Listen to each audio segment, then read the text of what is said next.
main. Ya, saya juga membayangkan saya sebetulnya datang ke sini mau bertemu beliau sendirian.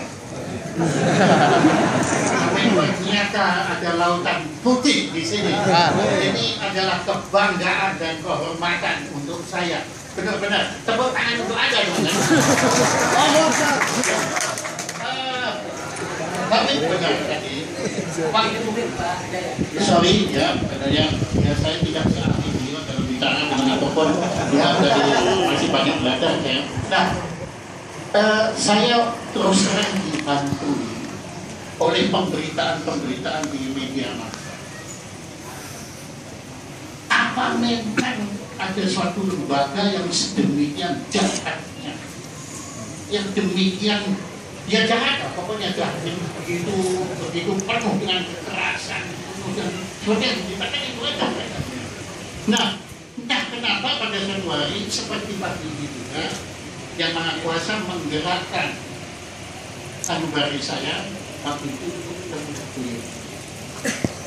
Waktu sebelum ketemu beliau kesan angker bukan baik.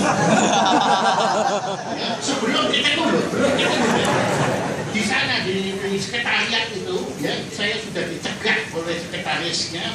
Dia bilang mau apa? Mau mereka ya tapi enggak. Tidak sekasar itu bapak sekali santun dari bapak mau apa? Yang saya ingin berjumpa dengan bapak Habib Rizik untuk mohon perkenan beliau. Saya punya acara di televisi nanti lagi akan diadakan itu Jaya Suprana Show. Ini Jaya Suprana Show ini adalah satu talk show yang ratingnya sempat tertinggi dalam sejarah Republik Indonesia. Waktu itu yang ditampilkan belum tampilkan lebih tinggi lagi. Yang ditampilkan itu adalah Gus Dur. Ya waktu itu.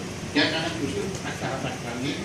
Ya. Nah kemudian waktu itu saya bilang, tapi langsung dijawab, waduh, Pak Habib Rizik itu sudah enggan atau sudah jelas memberi wawancara kepada satu televisi manapun, karena selalu kalau di wawancara itu dipelintir, diputar balik, dipotong-potong, ya kalau perlu diedit, kalau perlu didubbing, ya, ya jadi pokoknya dengan segala akal muslihat itu yang baiknya FPI ini dan Habib Rizik tentu ini harus jelek, nggak boleh tidak jelek, hukumnya wajib jelek.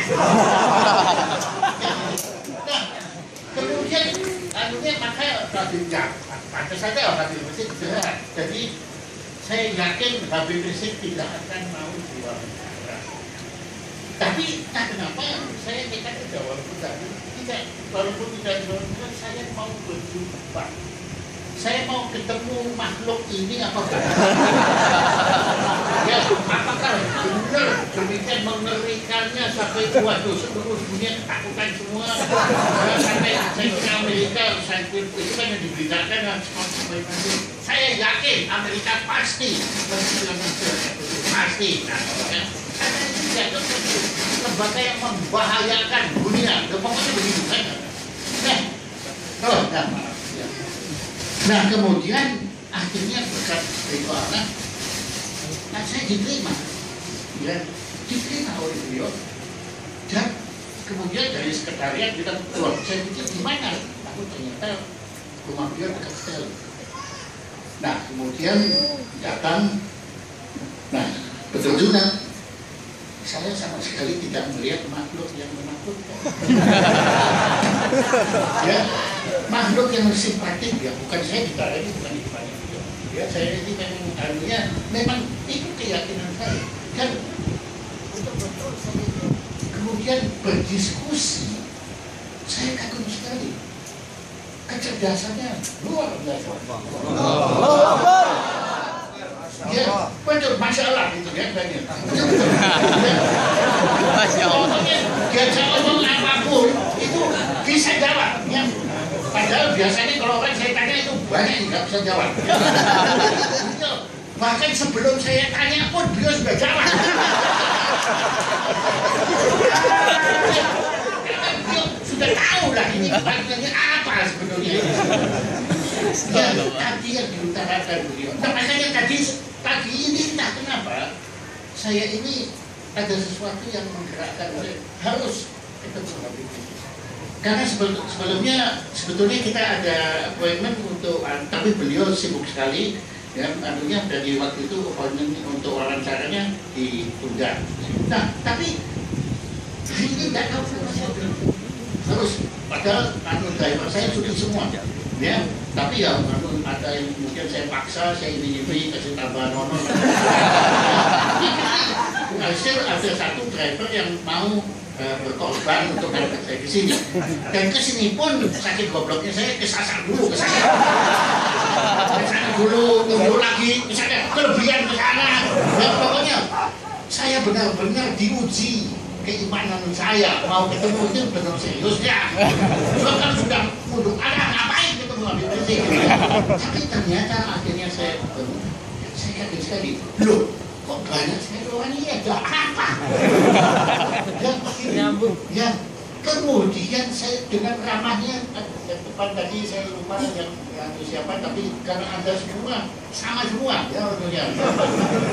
Kemudian dia tahu, sudah saya nggak usah ngomong, dia Pak Jaya mau ketemu Habib. Iya dong, saya bilang ya.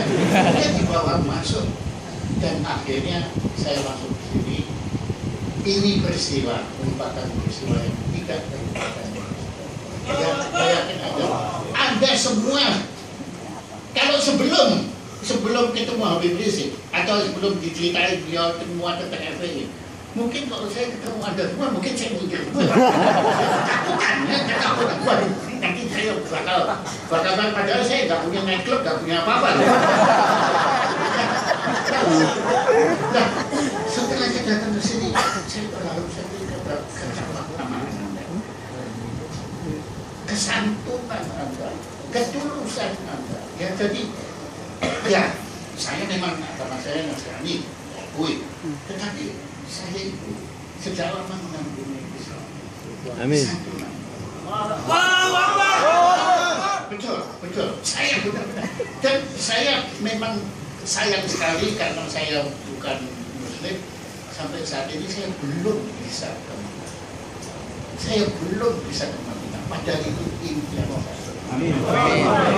Nah, tapi saya sudah beruntung bisa ke daerah pinggirannya. Ya, dari UAE, Dubai, dan lain-lain, Syria, ya teman-teman kita yang sedang mengalami percobaan dari sana. Nah, kemudian Yordania, ya, kemudian Mesir, ya semua negara-negara Islam ini termasuk India. India sebagian kan Muslim. Saya belum pergi ke India. Nah, kenapa? Saya itu kalau ketemu orang Islam itu selalu ada semacam getaran yang frekuensinya sama gitu. Ya tak tahu kenapa, ya jadi tak tahu kenapa. Ya kemudian waktu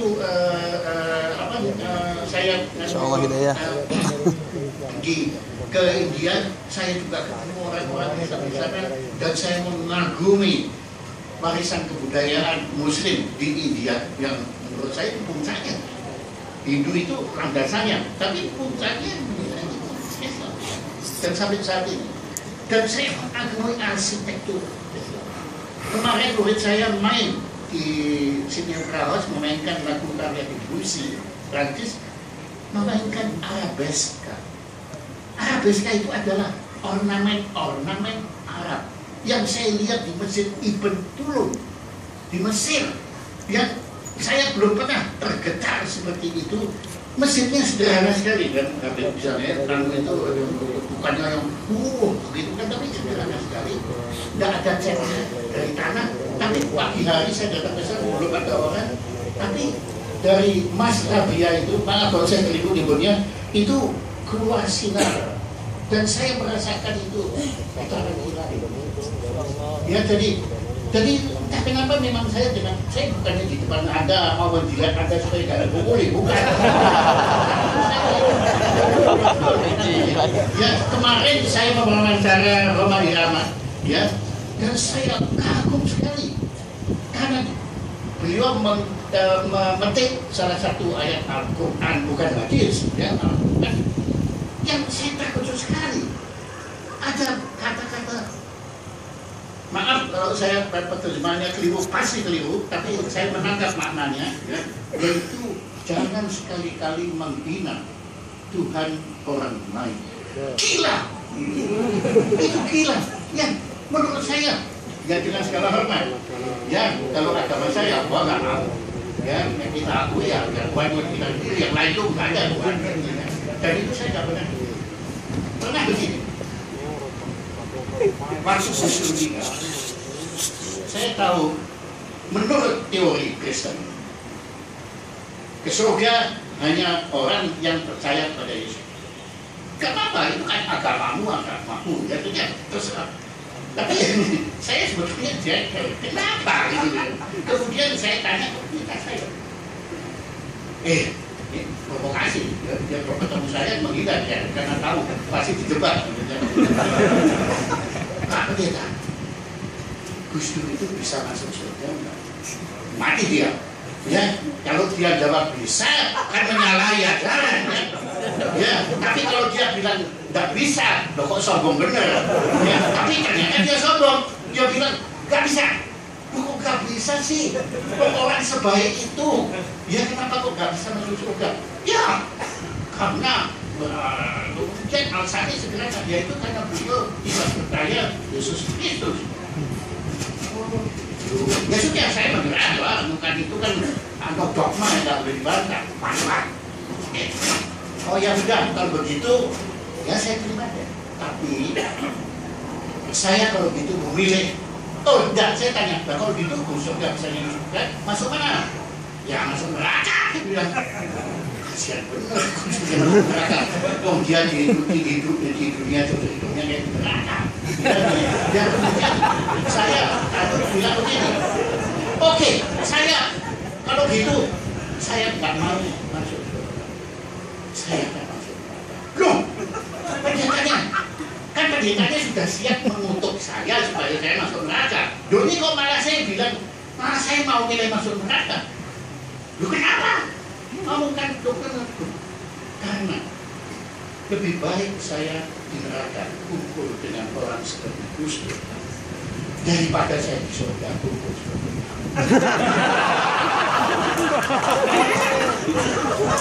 Dia nggak bisa ngomong apa-apa. Ya, dia mau mengutuk saya, kalau memang saya masuk neraka. Tapi di sini perkataan tadi yang itu di Al-Quran. Ya maaf ya, saya nggak bisa. Ya, walaupun kemarin diucapkan oleh siapa? Mariaman. Dan kemarin dia nyanyi. Nah, itu kemudian saya betul masa saya bohong. Akhirnya itulah menunjukkan betapa saya memiliki kekaguman. Nah, kekaguman itu yang saya mendorong. Jadi terus terang saya datang ke sini. Saya mohon jadwal baru. Ya, insya Allah ya, lalu saya mohon jadwal baru. Karena saya kehilangan nomor HP ajudan Anda yang begini. Jadi saya tidak bisa kontak. Tapi Habib, saya benar-benar sangat mendapatkan. Karena masyarakat berhak tahu apa sebenarnya. Ya, saya bukan membela Habib, bukan. Tapi saya memberi kesempatan kepada Habib. Ya, dari tadi kan Habib kan sudah marah-marah karena kan nggak pernah diperlukan untuk cerita di dunia. Nah, kebetulan saya punya siaran saya sendiri yang punya hak prerogatif, itu saya jamin di situ. Ada kata Habib sengaja ngomong semua tentang ini sesuai dengan. Tapi biasanya sebetulnya sudah bicara. Dan itulah latar belakang saya. Maaf sekali saya jadi mengganggu pada semua, ya. Jadi tapi betul-betul saya ini sekarang itu buku Anda saya letakkan di meja tulis saya. Ya, buku beliau, ya. Dalam bahasa Indonesia, karena tulisan ya. Saya letakkan dan itu saya betul-betul saya buka. Jadi menjadi inspirasi juga. Di samping Al-Quran itu saya coba belajar sendiri. Guru saya sebetulnya dulu Gus Dur dan Guru Polis Majid. Cuma saya juga tadi sudah meninggal dunia. Saya rencananya sebagai penggantinya ya seperti di sini.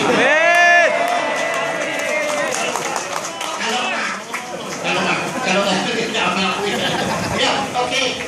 Sekali lagi saya ucapkan terima kasih dan ucapkan ternyata sudah mengerti dengan visi perjuangan kami. Teruskan perjuangan kami.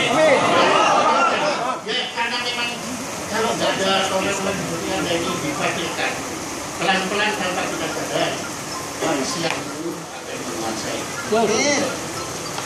Demikian saya mohon maaf saya cari lebih atas apa yang saya ucapkan, dan kalau ada ucapan yang tidak berkenan pasti ada lokasi dan saya mohon maaf ya.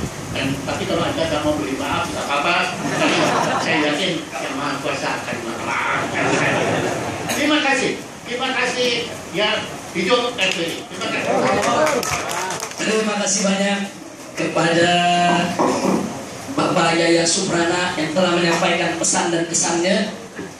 Mudah-mudahan hubungan ini akan terus berjalan baik. Kita bisa sharing informasi dan mudah-mudahan ini juga jadi pelajaran untuk semua kader-kader FPI ke depan agar jangan pernah menutup pintu dialog. Setuju? Siap dialog? Siap dialog? Junjung tinggi dialog musyawarah. Karena dalam dialog dan musyawarah kita bisa saling memahami, insya Allah. Baik, selanjutnya akan ditutup oleh Ketua Umum DPP FPI yang baru, yaitu Habib Hussein bin Ahmad Al-Attas. Hanya saya mau umumkan dulu, tolong nanti selesai pengajian ini bagi para ustadz, pengurus FPI dan tamu-tamu kita, tolong jangan pulang dulu, silakan masuk ke rumah saya, ada makan siang sekedarnya. Nah, tapi kalau yang lain di sini biasa, kita sudah banyak ada makanan-makanan yang lain. Silakan untuk dicicipi dan doakan mereka-mereka yang membantunya supaya diberkahi oleh Allah Subhanahu wa Ta'ala. Nah, itu yang saya mau sampaikan. Jadi terima kasih kepada semua. Silakan Habib Hussein menyampaikan ulasannya sekaligus penutup.